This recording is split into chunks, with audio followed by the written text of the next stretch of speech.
spôsobom k tomu útoku postaviť a budú sa môcť nie síce úplne adekvátne brániť, pretože na to by potrebovali viacej času, kým sa to naučia, ale ako môžu v tom prípade zachovať nejaký kľud, rozvahu a vedieť si prispôsobiť to telo k tomu, aby teda sa vedeli brániť a z toho najhoršieho, aby nejakým spôsobom vycúvali.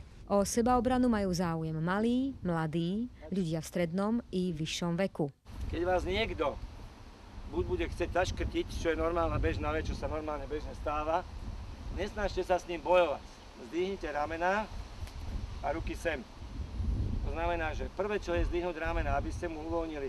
Môžete to robiť aj odtiaľto, sem, áno, ale jednoduchšie je odtiaľto znútra, zachytím, kopnem do genitálií, áno. Cviky sa cvičencom viac menej darili, niektorí ich zvládli na prvýkrát. Tajomstvo úspechu sebaobrany tkvie paradoxne v duchovnej sile. Tá je niekedy dôležitejšia než fyzická. Ten duch je v každom človeku, je v podstate ovládaný tým, že sa naučíme dýchať a ten človek je v nás. A my, keď sa naučíme nejakú tú technológiu tej obrany a útoku, tak v podstate aj bežný človek má v sebe toho ducha, ktorý sa potom v tom momente vybudí a začne pomáhať tomu dotyčnému k tomu, aby teda prežil tú sebeobranu a dokázal sa brániť v každej situácii. Čiže ten duch sa dá naučiť. To je vlastne dýchové cvičenie, ktoré bežne v tých azijských krajinách sa používa. Je to obrovská sila, ktorá je v nás, ktorá je tá obrovská energia, ktorú máme a musíme ju vždy využiť, keď ju potrebujeme. Všetkým zúčastneným pôsobilo cvičenie radosť. Jednak ocenili pohyb na čerstvom vzduchu a potom naučili sa niečo dôležité. Nadšenie nezakrývali ani pri hodnotení hodiny sebaobrany. Bola úžasná, pretože sme tu boli prvý raz teraz s pánom Žákom. Má veľmi dobrý prejav, naučil nás dosť veľa a nabudil nás do budúcna, aby sme chodili celý ten školský rok. Rozhodne to bolo niečo nové a síce sem chodím dlhší čas, ale človek sa vždycky naučí niečo nové, prípadne zopakuje určité veci, ktoré sa už naučil. A vždycky je to lepšie cvičiť stále dokola, omielať to furt, aby sa z toho stal už taký zvyk a aby to bola tá reakcia prirodzená, rýchla. A hlavne dôležité je to dýchanie, aby človek sa proste ukludnil predtým a potom až išiel do akcie, pretože, jak spomínal pán tréner, tak nie je dobré útočiť, keď sme rozhádzaní alebo nie sme ukludnení.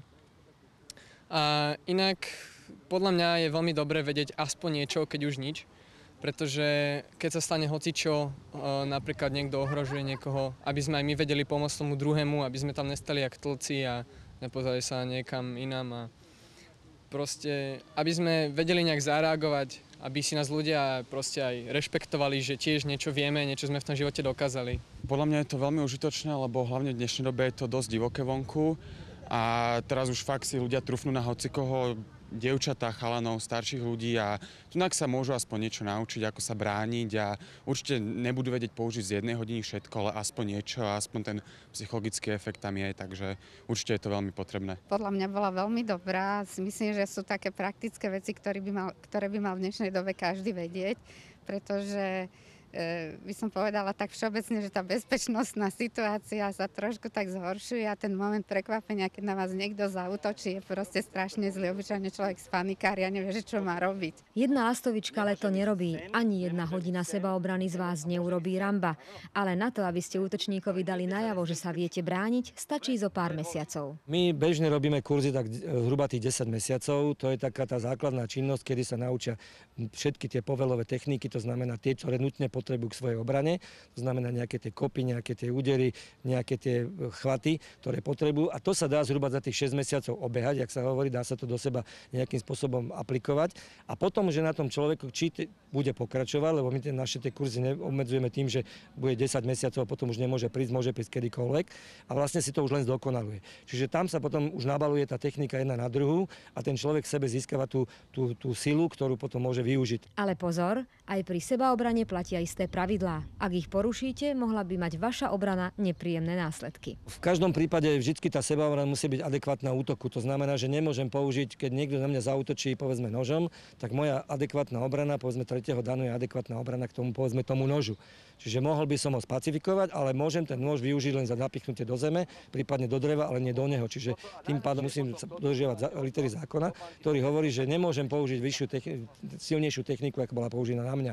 To znamená adekvátnu techniku, lebo potom už ten zákon hovorí, že použiteľná obrana z mojej strany bola vyššia a tým pádom už som vlastne útočník ja. V Medickej záhrade si môžete zacvičiť aj jogu a tai chi. Stačí si pozrieť program v Centre divadla, literatúry a vzdelávania v Bratislave Starom meste na Školskej ulici číslo 14. Petra Žáka stretnete v záhrade opäť 7. augusta o 17. hodine. Hodiny sebaobrany majú v dnešných neistých časoch veľký význam. Čím skôr začnete, tým skôr sa ubránite.